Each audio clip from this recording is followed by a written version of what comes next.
संतोष, श्रद्धा और भक्ति की अधिष्ठात्री देवी संतोषी माँ अपने भक्तों के कष्टों को दूर करने वाली मानी जाती है। कहा जाता है कि जो भक्त सच्चे मन और विश्वास से माता का व्रत करता है, उसके जीवन में सुख, शांति और समृद्धि का वास हो जाता है। माता अपने भक्तों की हर मनोकामना पूर्ण करती है और उनके जीवन को खुशियों से भर देती है। आइए श्रद्धा और विश्वास के साथ सुनते हैं संतोषी माता की पावन और चमत्कारी कथा। एक बुढ़िया थी, उसके 7 बेटे थे, 6 कमाने वाले जबकि एक निकम्मा। बुढ़िया 6 बेटों की रसोई बनाती, भोजन कराती और उससे जो कुछ जूठन बचती वह 7वें को दे देती। एक दिन वह अपनी पत्नी से कहने लगा, देखो मेरी माँ मुझसे कितना प्रेम करती है। वह बोली, क्यों नहीं, सबका जूठा जो तुमको खिलाती है। वह बोला, ऐसा नहीं हो सकता, मैं जब तक आंखों से नहीं देख लूं नहीं मान सकता। बहू हंसकर बोली, देख लोगे तब तो मानोगे। कुछ दिन बाद त्योहार आया। घर में 7 प्रकार के भोजन और चूरमे के लड्डू बने। वह जांचने को सर दुखने का बहाना करके पतला वस्त्र सिर पर ओढ़कर रसोई घर में सो गया। वह कपड़े से सब देखता रहा। 6 भाई भोजन करने आए। उसने देखा माँ उनके लिए सुंदर आसन बिछा नाना प्रकार की रसोई परोस रही है और आग्रह करके उनको खाना खिला रही है। वह ये सब देखता रहा। 6 भोजन करके उठे तब माँ ने उनकी जूठी थालियों में से लड्डुओं के टुकड़े उठाकर एक लड्डू बनाया।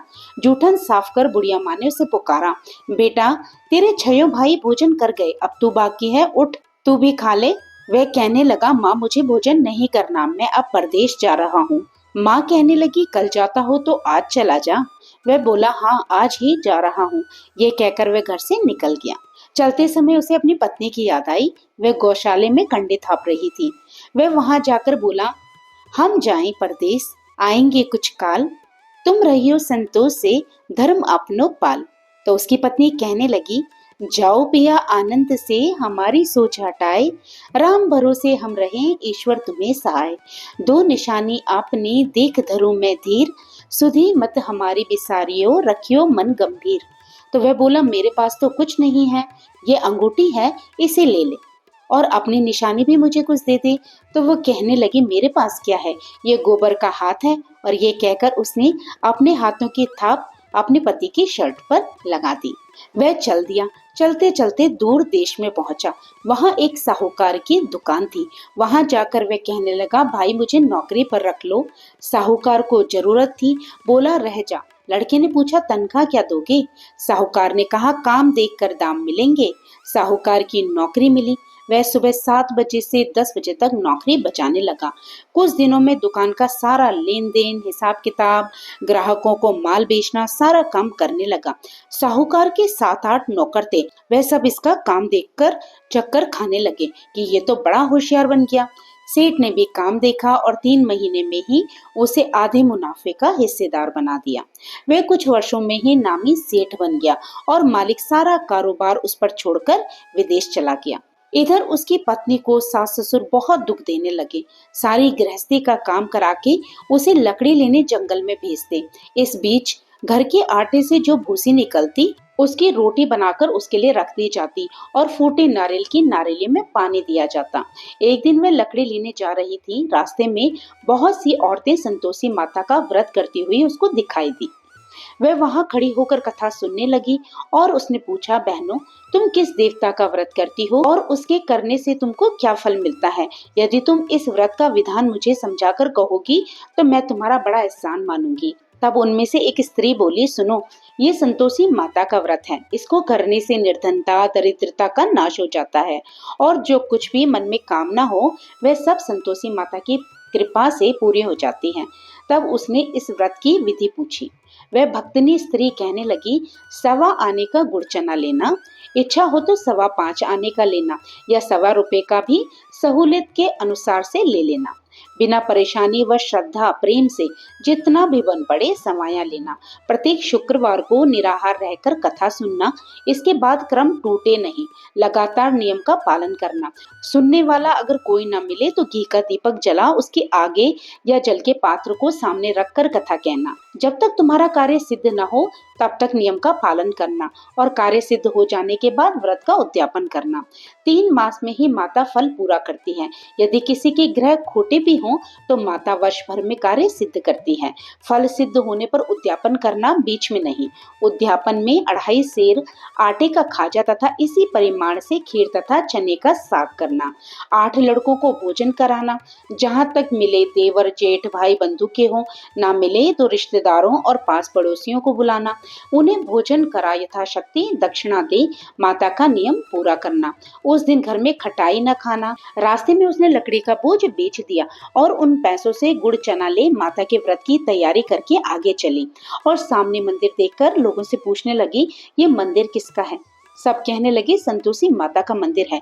ये सुनकर माता के मंदिर में जाकर माता के चरणों में लौटने लगी। दीन होकर माता से विनती करने लगी, माँ मैं निपट अज्ञानी हूँ, व्रत के कुछ भी नियम नहीं जानती, मैं दुखी हूँ माता, जगत जननी मेरा दुख दूर कर, मैं तेरी शरण में आई हूँ। माता को उस पर दया आई। एक शुक्रवार बीता और दूसरे को उसके पति का पत्र आया और तीसरे शुक्रवार को उसका भेजा हुआ पैसा भी आ पहुंचा। ये देखकर जेठ जेठानी मुंह सिकोड़ने लगे।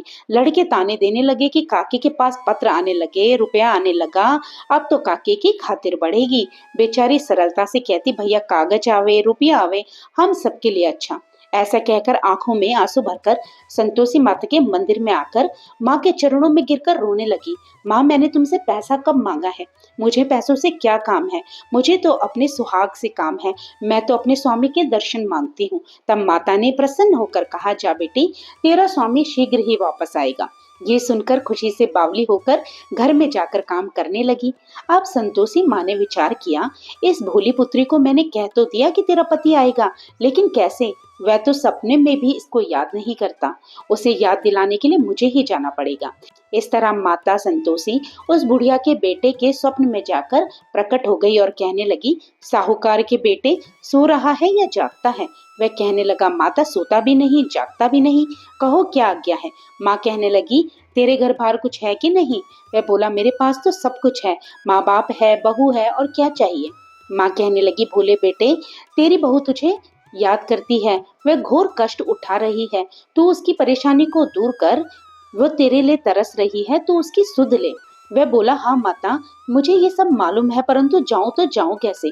परदेश की बात है, लेन देन का कोई हिसाब नहीं, कोई जाने का रास्ता नहीं, कैसे चला जाऊं?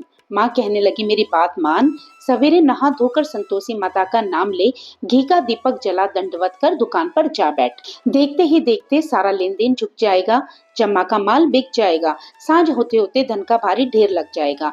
अब माता की बात सुनकर वह सुबह नहा धोकर संतोषी माता को दंडवत कर घी का दीपक जलाकर दुकान पर जा बैठा। थोड़ी देर में ही देने वाला रुपया देने लगा, लेने वाला हिसाब लेने लगा। कोठे में भरे सामान के खरीदार नगद दाम दे सौदा करने लगे। शाम तक धन का भारी ढेर लग गया। मन ही मन माता का चमत्कार देखकर वह प्रसन्न हो गया और घर ले जाने के वास्ते गहना कपड़ा सामान खरीदने लगा। यहाँ काम से निपट तुरंत वह अपने घर के लिए रवाना हुआ। उधर उसकी पत्नी जंगल में लकड़ी लेने जाती है। लौटते समय माताजी के मंदिर में विश्राम करती है। ये उसका रोज का नियम था। धूल उड़ती देखकर वह माता से पूछती है, हे माँ, ये धूल कैसे उड़ रही है? संतोषी माता कहती है, पुत्री, तेरा पति आ रहा है। आप तो ऐसा कर, लकड़ियों के 3 बोझ ले, एक नदी के किनारे रख, दूसरा मेरे मंदिर पर और तीसरा अपने सिर पर। तेरे पति को लकड़ियों का गट्ठर देखकर मोह पैदा होगा, वह यहाँ रुकेगा, नाश्ता पानी खाकर माँ से मिलने जाएगा। तब तू लकड़ियों का बोझ उठाकर जाना और चौक में गट्ठर डालकर जोर से आवाज लगाना, लो सासू जी, लकड़ियों का गट्ठर लो, भूसे की रोटी दो, नारियल की केपड़े में पानी दो, आज मेहमान कौन आया है? माताजी से बहुत अच्छा कहकर वह प्रसन्न मन से लकड़ियों के 3 गट्ठर बनाती है, एक नदी के किनारे पर और एक माताजी के मंदिर पर रख देती है। इतने में मुसाफिर आ पहुंचा। सूखी लकड़ी देख उसकी इच्छा उत्पन्न हुई कि यहाँ पर विश्राम करे और भोजन बनाकर खा पी कर गाँव जाए। इसी तरह रुक कर भोजन बना विश्राम करके गांव को गया। सबसे प्रेम से मिला। उसी समय सिर पर लकड़ी का गट्ठर लिए वह उतावली सी आई। लकड़ियों का भारी बोझ आंगन में डालकर जोर से 3 आवाज देने लगी, लो सासू जी, लकड़ियों का गट्ठर लो, भूसे की रोटी दो, आज मेहमान कौन आया है? ये सुनकर उसकी सास बाहर आकर अपने दिए हुए कष्टों को भुलाने हेतु कहती है, बहू ऐसा क्यों कहती है? तेरा मालिक ही तो आया है। आप बैठ, मीठा भात खा, भोजन कर, कपड़े गहने पहन। उसकी आवाज सुनकर उसका पति बाहर आया। उसके हाथ में अपनी दी हुई अंगूठी देखकर व्याकुल हो गया। माँ से पूछने लगा, माँ ये कौन है? माँ बोली, बेटा ये तेरी बहू ही तो है। जब से तू गया है तब से सारे गांव में भटकती फिरती है, घर का काम काज कुछ करती नहीं, चार पहर आकर खा जाती है। वह बोला, ठीक है माँ, मैंने इसे भी देखा और तुम्हें भी। आप दूसरे घर की ताली दो, मैं उसमें जाके रहूंगा। माँ कहने लगी, ठीक है, जैसी तेरी मर्जी। तब वह दूसरे मकान की तीसरी मंजिल का कमरा खोलकर सारा सामान वहां जमाने लगा। एक दिन में राजा के महल जैसा ठाट बाट बन गया। अब क्या था, बहू सुख भोगने लगी। इतने में शुक्रवार आया। उसने पति से कहा, मुझे संतोषी माता के व्रत का उद्यापन करना है। उसका पति कहने लगा, खुशी से कर लो। वह उद्यापन की तैयारी करने लगी। जेठानी के लड़कों को भोजन के लिए कहने गई। उन्होंने मंजूर किया, परंतु पीछे से जेठानी ने अपने बच्चों को सिखाया, देखो, भोजन के समय खटाई मांगना, जिससे उसका उद्यापन पूरा न हो सके।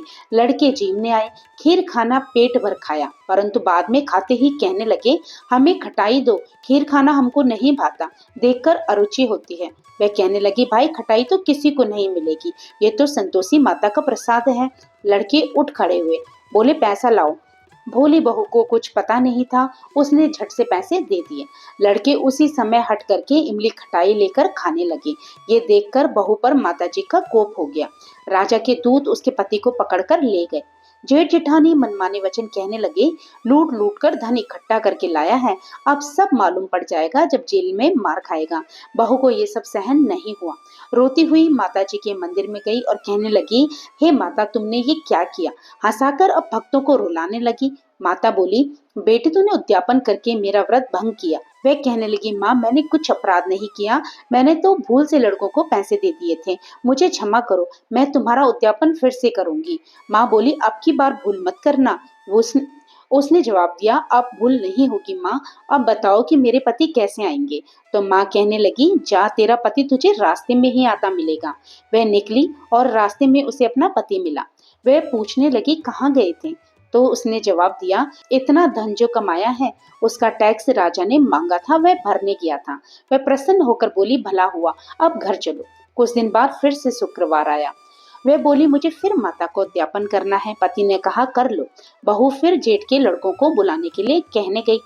जेठानी ने एक दो बातें सुनाई और सब लड़कों को सिखाने लगी, तुम सब लोग पहले ही खटाई मांगना। लड़के भोजन से पहले कहने लगे, हमें खीर नहीं खानी, हमारा जी बिगड़ता है, कुछ खटाई खाने को दो। वह बोली, खटाई किसी को नहीं मिलेगी, आना हो तो आओ।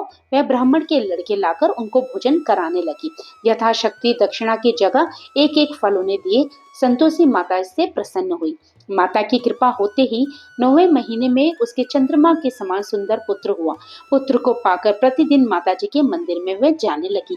माँ ने सोचा, ये तो रोज आती है, आज क्यों न मैं इसके घर चलूं। ये विचार करके माता ने भयानक रूप बनाया।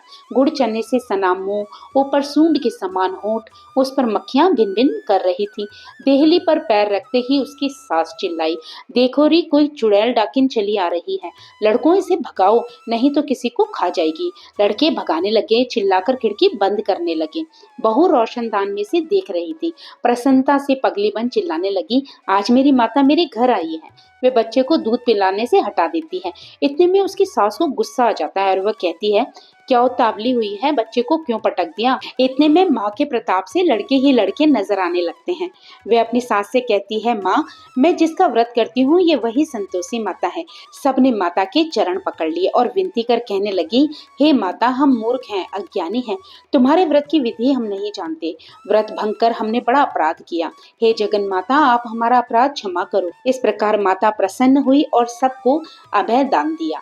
हे संतोषी माता, जिस प्रकार से आपने बहू को दिया उस प्रकार से सबको देना। इस कहानी को कहने, सुनने और हुंकारा भरने वाले सभी के मनोरथों को पूर्ण करना। तो प्रेम से बोलिए संतोषी माता की जय हो। तो भक्तों, ये थी संतोषी माता की दिव्यमयी कथा। आशा करती हूँ ये कथा आपको अवश्य ही पसंद आई होगी।